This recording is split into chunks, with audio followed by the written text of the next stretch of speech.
Okay, so let's talk about leadership at the beginning of Shemot. Leadership at the beginning of Shemot, even if we just do sort of a schematic overview of it,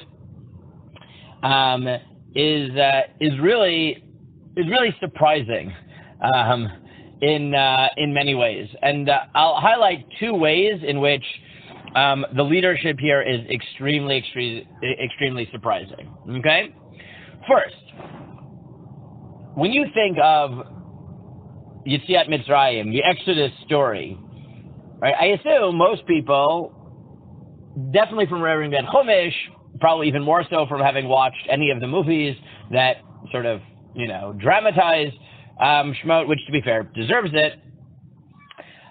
This is like a war between the Egyptians and the Jews, right? The Jews are the good guys, right? They are the victims. They're the ones that God is on their side, and the Egyptians are bad, right? I mean, that's probably fair, right? Something like that. But it turns out that the Torah does everything in its power to militate against an oversimplification of Jews good, Egyptians bad. Right? It does everything in its power. Why? How? So let's think about the heroes and villains just in Parshat Shemot, okay?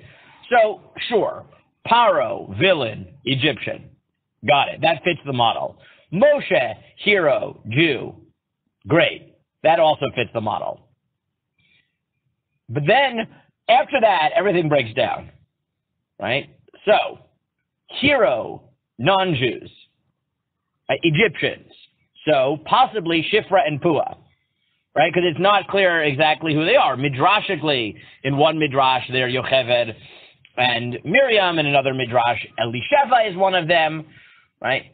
But it's really not clear, right? In Pshat, they're probably Egyptians, right? It's not clear who they are. It's not clear. The ambiguity there is, are they the Jewish midwives or the midwives of the Jews, right? In Pshat, there's good reason to believe that they are the midwives of the Jews, but they're Egyptian, which is why Paro might expect that they might actually listen to him. It's very weird. In the Chazal's conception that these are Jews, that Paro is saying, kill all the Jewish babies, it's very weird, right? In Pshat, there's good reason to believe that they are not Jewish midwives, but the Egyptian midwives of the Jews. So, arguably, Shifra and Puah, who are very big heroes right at the beginning, are non-Jews.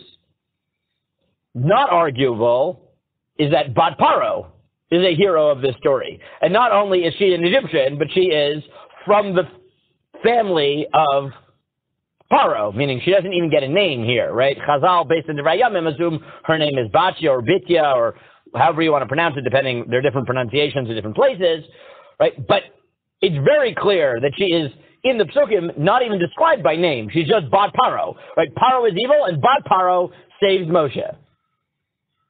So, on the one hand, sure, Moshe Paro is hero versus, right, villain.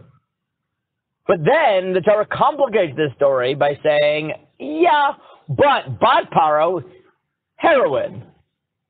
Shifra and Puah may be Jewish, maybe not Jewish, definitely heroines. Villains are the same. So sure, Paro, villain. We got that. Egyptian taskmaster, beating the Jew. Villain. Great.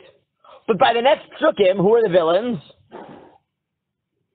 The Jews, right? Because day one, Moshe has a confrontation with an Egyptian taskmaster, and by the second day, he has a confrontation with two Jews who are responsible for Paro pursuing him, right? Who are ready to give him over to Paro, right? Who fight him off, who are hitting each other, who don't want Moshe to intervene.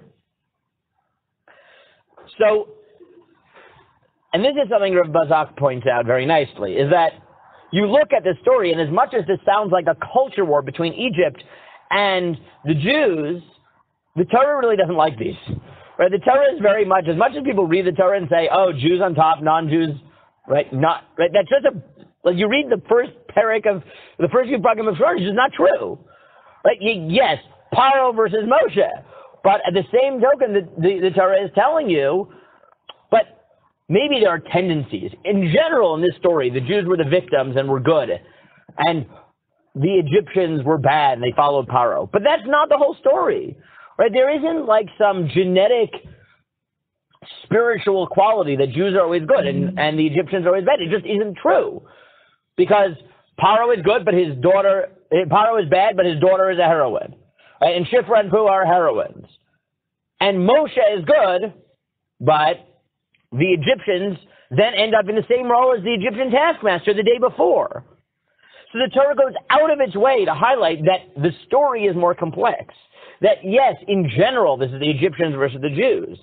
But that doesn't mean that you can forget about particularity, that there are individuals, right? By individuality, that there can be good Egyptians and you can't stigmatize all of them.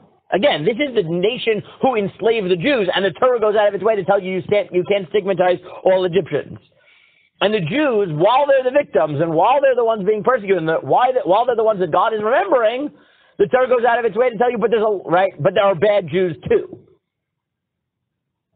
And that, I think, is already one very important point, right? That the Torah doesn't seem to believe or want you to believe in all good versus all bad. It wants you to actually understand and recognize complexity and see that dafka there, the leaders that emerge are the ones who are counterintuitively leaders, right? To be fair, even Moshe is weird, right? Meaning Moshe grows up in the Egyptian palace, right, and ends up as a hero, but part of the reason he seems to be a hero is because he grows up as the adopted son of Bat Paro. So even Moshe, yes, he's good, but it's not clear he's good only because he's Jewish and not good because he's Jewish and Egyptian, right? Which complicates this story in very important ways.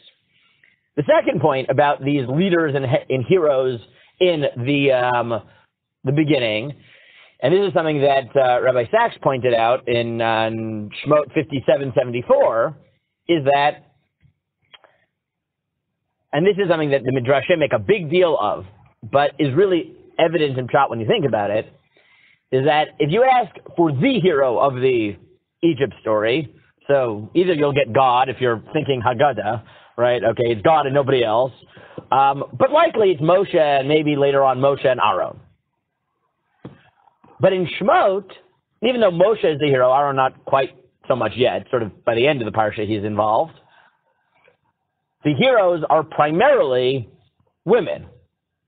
Right? Moshe gets like the fanfare, except for every man that's a leader and a hero here, there are, depending on how you count, up to 6 women who are heroines in this, right, in this parsha alone. Right? Because Bat Paro, as we already mentioned, is a superhero here, right? She goes out on a limb, even being in the palace and saving the Jew. Shifra and Puah are clearly heroines of the story, and for this purposes, it doesn't matter if they're Jewish or not Jewish, right? If Shifra and Puah are Yocheved and Miriam, so then, okay, we're limited, but if they're not, so Yocheved is heroic here, as she's the one who manages to save Moshe against all odds by defying the king and finding a way to put him in the river, etc. And Miriam, especially midrashically, is the heroine because she's the one who convinces Amram to remarry Yocheved, and she's the one who in Pshat is watching over Moshe. Right? So if Shifra and Puah are Yocheved and Miriam, so fine. So those overlap. If they're Egyptians, so obviously we have 2 separate. If it's Yocheved and Elisheva, so you add 1 to the list. So there's anywhere between, right, 1, 2, 3, 4, 5. Right? And then by the end of the parsha, you get Sipporah, who, when Moshe is about to die, right, whatever exactly she does with the Brit Milah in that story, right, she saves the day. Right, clearly, right, meaning he's about to die. Whatever exactly you think is going on in that story, and it's very complicated, right, she saves his life. Right, so there's anywhere between 4 and 6 women just in Parshat Shemot who make this story possible. So even though Moshe sort of gets the fanfare, Right? So the first half is that the unlikely leaders are sometimes non-Jews, right? The unlikely heroes are sometimes non-Jews, and sometimes the villains are Jews. The second is that as much as the trope, especially in the ancient world, is that men have to be the heroes, right? Men are the leaders, men are the kings, men are whatever.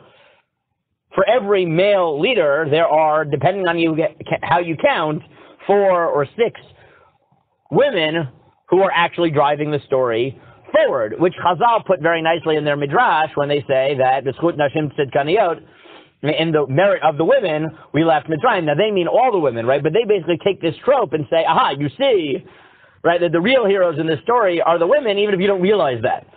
Right? And then they come up with stories of how, right, they come up with midrashic stories of how the women in general saved the Jewish people. Right? They were the ones who made sure that the Jews continued to procreate and therefore gave them hope and gave them continuity, right? But they're building on this. That clearly in the story, as much as men are supposed to be the heroes, especially in the ancient world, here it's really women. Right? It's clearly women. Now, Sachs goes farther and he says, well, okay, if that's the case, so why is it that Torah puts limits on the leadership that women can have, right? He tries to now ask a theological question. So here he draws a basic distinction based on Rav Bakshi Daron, is that there's a difference between formal authority and true leadership, right? The limitations in halacha are on certain formalities, right? But leadership isn't about formality. It's about the people who in reality actually do what's important. So however you want to understand the halachic limitation on certain formal leadership that women have, where the Torah is going out of its way is saying, even if that's true, true heroism and true leadership has really nothing to do with formality. Whoever happens to do that which is heroic is a hero, right? And is a de facto leader, right? Formal title or not.